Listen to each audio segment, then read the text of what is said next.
In this video series, we're going to take a look at how we're going to be able to find the maximum and minimum values, the extrema values, on a closed interval of a function. So we're going to start off with a polynomial function, then we'll do a transcendental function as another example.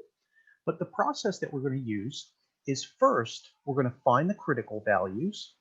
So we're basically going to find where f prime of x equals 0.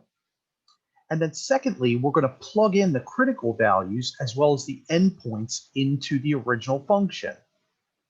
So we're going to plug in critical and endpoints into the original function f.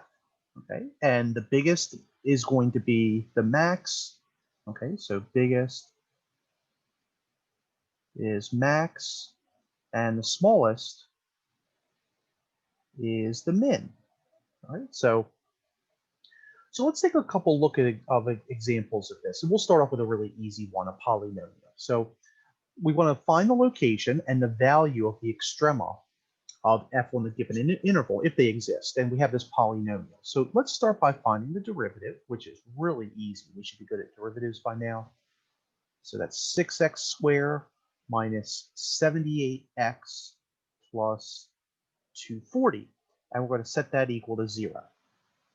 Right? Now to solve this, all we're going to do is just start by factoring out a 6. Right?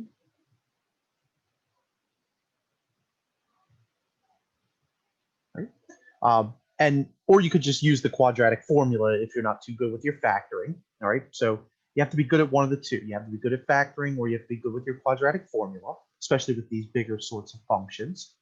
And then finally, we notice that this is a really nice, easy trinomial. This is going to factor into x minus 5, x minus 8 equals 0. All right. And so there's two values that are extrema. Okay, so now this 6 doesn't count because what we would do is we'd say 6 equals 0, and that doesn't make sense. Okay, but we know that x minus 5 equals 0, x minus 8 equals 0. So we birth two critical values.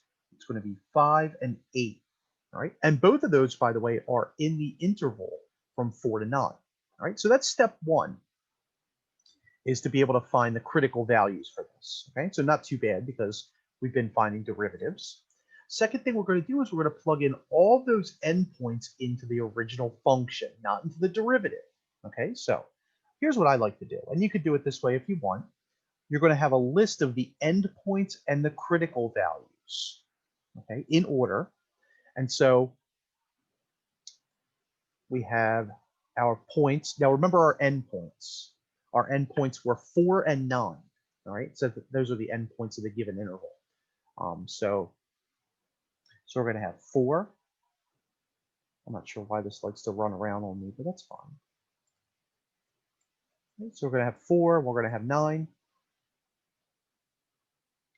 But then we're also going to have 5 and 8. All right, so those are our 4 potential values for maximum and minimums, because sometimes the endpoints are the max and mins. And all we're going to do is we're just going to plug all of these values back into the original function. All right, so for the first one, I'll just write out the first one. That's going to be 2 times 4 to the third minus, we had 39 times 4 squared plus 240 times 4. Right?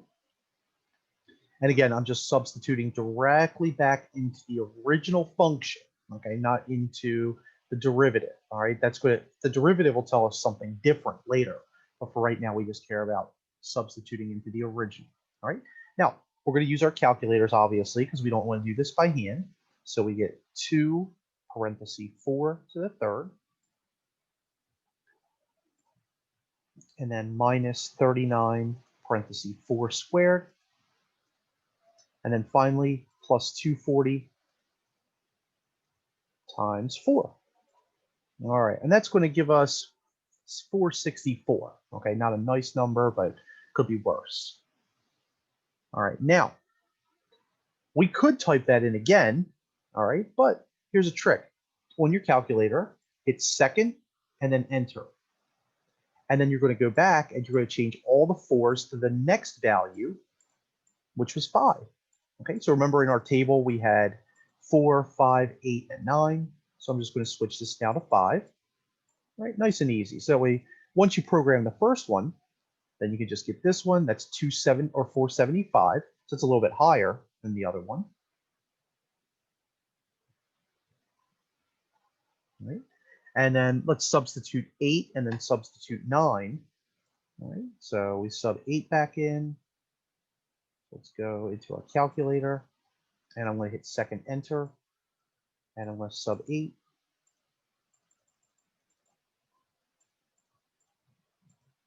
So bear with me as I do this. And I end up with 448. All right, so that's the lowest value right now. And then finally, we're going to sub in 9. And this one might be the highest. Might not be.